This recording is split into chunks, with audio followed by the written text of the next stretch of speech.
The feeling of being the other woman is incredibly emotional. You might experience feelings of rage and insecurity, and you might question your worth in the eyes of your cheating partner.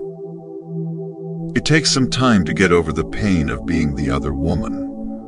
Like any form of sadness, dealing with it needs a lot of introspection and emotional work on your part.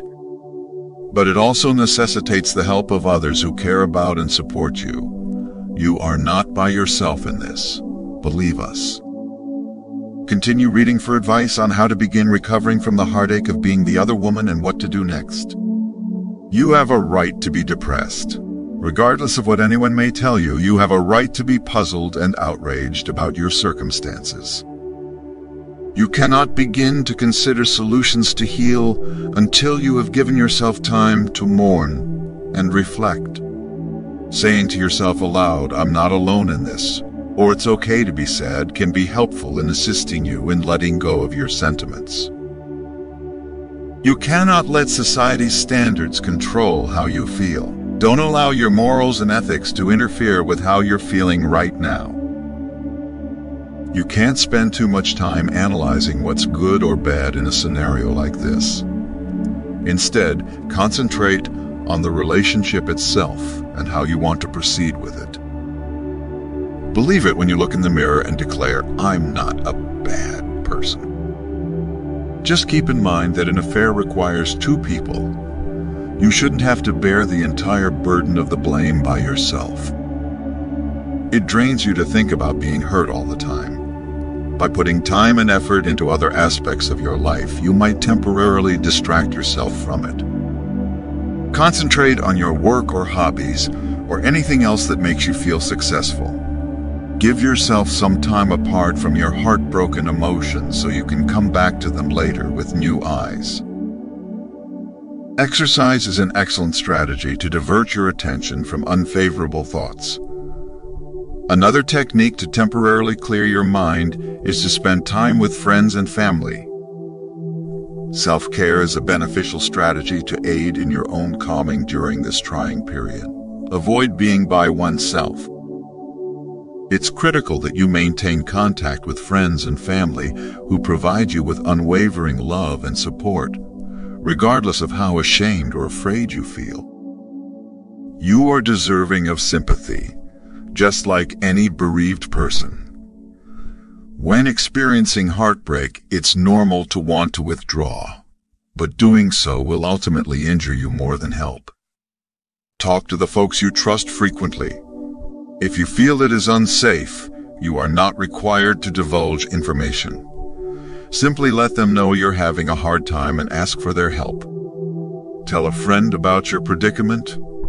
You can feel less trapped in a position that makes you feel hopeless or directionless by discussing your circumstances with someone openly and honestly. However, it's crucial that you choose your confidants carefully. Before speaking to a friend, take into account the following. Do they listen well? Make certain that this person has previously given you interest. Are they encouraging? Avoid conversing with anyone who might seek to represent the opposing viewpoint. Select a listener you are confident will support you as you tell your tale. Do they have empathy? Select a friend that verbally acknowledges that they comprehend how you feel and typically gets things from your point of view. Do they frequently make themselves the center of attention? Don't engage in discussion with someone who will inevitably bring about themselves. Are they faithful? To prevent certain information from being shared, make sure this person has the ability to keep secrets. Making contact with a mutual buddy can make matters more difficult. Avoid anyone who is connected to both sides of the relationship if you're seeking for someone to chat to at this time. They might believe they must choose sides, which could prevent them from supporting you. Consider contacting your buddies who aren't associated with your spouse if you need an ear to listen to or a shoulder to cry on. Refrain from making contact with the other person your partner is seeing. That's a different story if they get in touch with you. You can choose whether or not to reply. Determine whether your heartbreak is being caused by wishful thinking. It can be simple to confuse imagination with reality while contemplating the future of a relationship you're in. This is particularly true in an affair. Take a minute to disengage from your feelings and ask yourself these questions with objectivity.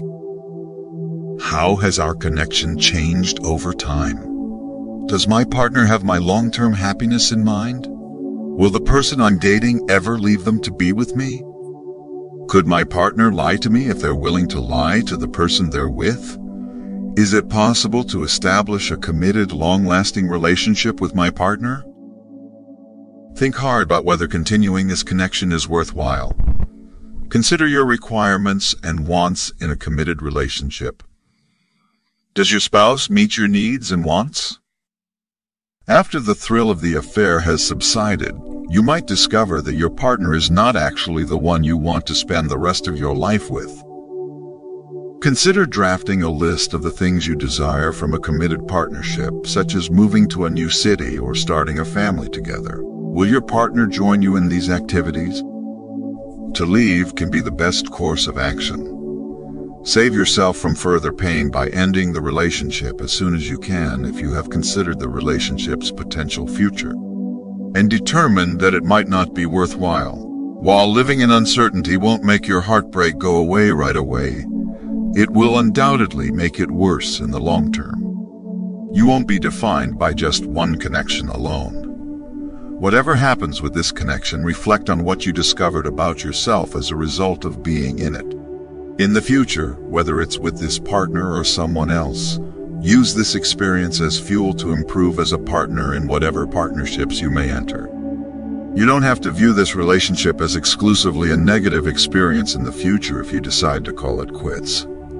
I'm sure a lot of wonderful things resulted from it. Heartbreak recovery is a difficult process. Consider consulting a specialist if you're having trouble feeling better and your unfavorable thoughts and emotions get worse. You could find that talking to a doctor about counseling or medication will help you get out of this rut. No matter what you do, keep in mind that these emotions and thoughts will pass, and you may move on from them. What does it feel like being the other woman? For more videos, kindly hit the like, subscribe, and bell notification buttons.